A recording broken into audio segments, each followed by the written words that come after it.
রাজপথে পরীক্ষিত আর দুর্দিনের ত্যাগী নেতারাই এবার পাচ্ছেন মূল মূল্যায়ন।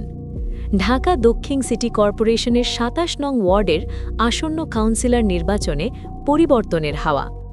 শহীদ জিয়ার আদর্শ আর বেগম জিয়ার আপোষহীন সংগ্রামকে বুকে ধারণ করে কাউন্সিলর প্রার্থী হিসেবে মাঠে নেমেছেন ২৭ নং ওয়ার্ড চকবাজার থানা বিএনপির সভাপতি সেলিম আহমেদ সালেম। বিগত ১৭ বছরের স্বৈরাচারী জুলুম নিপীড়ন উপেক্ষা করে যিনি ছিলেন রাজপথে অবিচল, এবার তিনি চান এলাকার উন্নয়ন ও সাধারণ মানুষের সেবা করতে। রাজনীতিতে আসে বসন্তের কোকিল, আবার কেউ কেউ থেকে যান চিরস্থায়ী বটবৃক্ষ হয়ে। ঢাকা দক্ষিণ সিটি কর্পোরেশনের ২৭ নং ওয়ার্ড বিএনপির সভাপতি সেলিম আহমেদ সালেম সেই বটবৃক্ষেরই এক নাম। যখন দলের চরম দুঃসময়, যখন রাজপথে নামলেই নেমে আসত খড়গ, ঠিক সেই কঠিন সময়েও তিনি দলের হাল ছাড়েননি। শহীদ রাষ্ট্রপতি জিয়াউর রহমান এবং সাবেক প্রধানমন্ত্রী দেশনেত্রী বেগম খালেদা জিয়ার আদর্শকে বুকে ধারণ করে ২৭ নং ওয়ার্ডের জাতীয়তাবাদী দলের ঝান্ডা উঁচু করে রেখেছেন এই নেতা।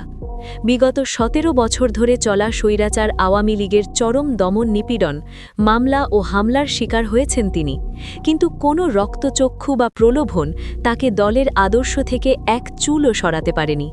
বেইমানি করেননি দলের সাথে, আত্মগোপন করেননি কর্মীদের বিপদে ফেলে, বরং বুক চিতিয়ে লড়াই করেছেন সম্মুখভাগে। বিএনপির ভারপ্রাপ্ত চেয়ারম্যান, তারুণ্যের অহংকার দেশনায়ক তারেক রহমানের প্রতিটি দিক নির্দেশনা অক্ষরে অক্ষরে পালন করে আসছেন সেলিম আহমেদ সালেম। কেন্দ্র ঘোষিত প্রতিটি কর্মসূচি, তা সে হরতাল অবরোধ হোক কিংবা গণমিছিল, সবখানে ২৭ নং ওয়ার্ড থেকে বিশাল শোডাউন নিয়ে প্রথম সারিতে অবস্থান করেছেন তিনি ও তার কর্মীরা। দলের দুর্দিনে কর্মীদের ছায়া দিয়ে রেখেছেন তিনি। সেই ত্যাগী ও পরীক্ষিত নেতাই এবার আসন্ন ঢাকা দক্ষিণ সিটি কর্পোরেশন নির্বাচনে ২৭ নং ওয়ার্ড থেকে কাউন্সিলর পদে নির্বাচন করার ঘোষণা দিয়েছেন। তার এই ঘোষণায় উজ্জীবিত স্থানীয় তৃণমূলের নেতাকর্মীরা। সাধারণ ভোটাররাও খুঁজছেন একজন সৎ, সাহসী এবং প্রতিশ্রুতিশীল জনপ্রতিনিধি। স্থানীয় এক বাসিন্দা বলেন, সেলিম ভাই আমাদের কাছে শুধু একজন নেতাই নন, তিনি আমাদের অভিভাবক। বিগত ১৭ বছর স্বৈরাচারীর বিরুদ্ধে আমরা যখন রাস্তায় নেমেছি, তিনি সবার আগে বুক পেতে দিয়েছেন। দলের দুঃসময়ে যিনি দলের সাথে বেইমানি করেননি, তিনি ওয়ার্ডবাসীর সাথেও কখনো বেইমানি করবেন না। ২৭ নং ওয়ার্ডের কাউন্সিলর হিসেবে আমরা তাকেই দেখতে চাই। কাউন্সিলর নির্বাচিত হলে ২৭ নং ওয়ার্ডকে একটি আধুনিক, পরিচ্ছন্ন ও নিরাপদ ওয়ার্ড হিসেবে গড়ে তোলার সুস্পষ্ট রূপরেখা রয়েছে সালেহ আহমেদ সালেমের।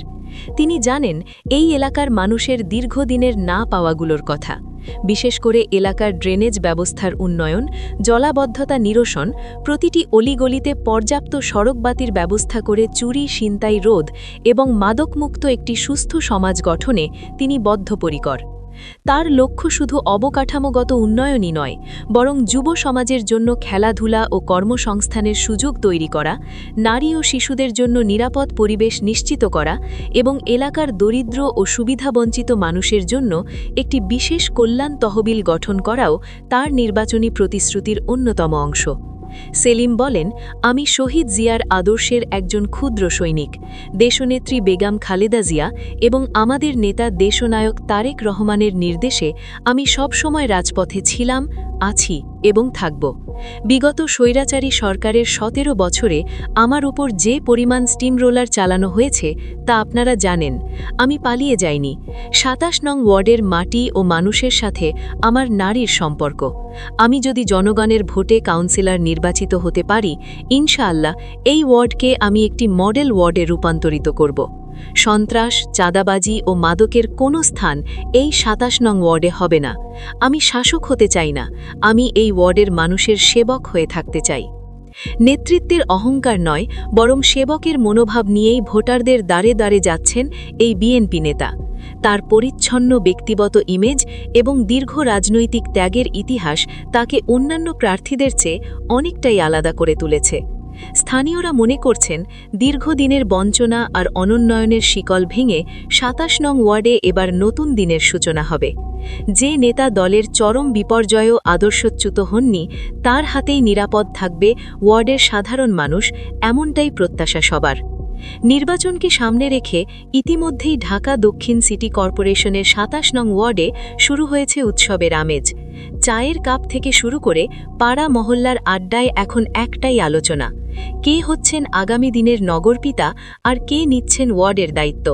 সাধারণ ভোটাররা এবার হিসেব কষছেন প্রার্থীদের অতীত আমলনামার। বিগত দিনে যারা সুখের পায়রা ছিলেন তাদের প্রত্যাখ্যান করে সেলিম আহমেদ সালেমের মতো দুর্দিনের ত্যাগী ও পরীক্ষিত নেতার দিকেই ঝুঁকছেন সাধারণ মানুষ। এখন দেখার বিষয়, আগামী নির্বাচনে ব্যালট বিপ্লবের মাধ্যমে ২৭ নং ওয়ার্ডের জনগণ তাদের এই প্রিয় নেতাকে জনপ্রতিনিধি হিসেবে কতটা আপন করে নেন।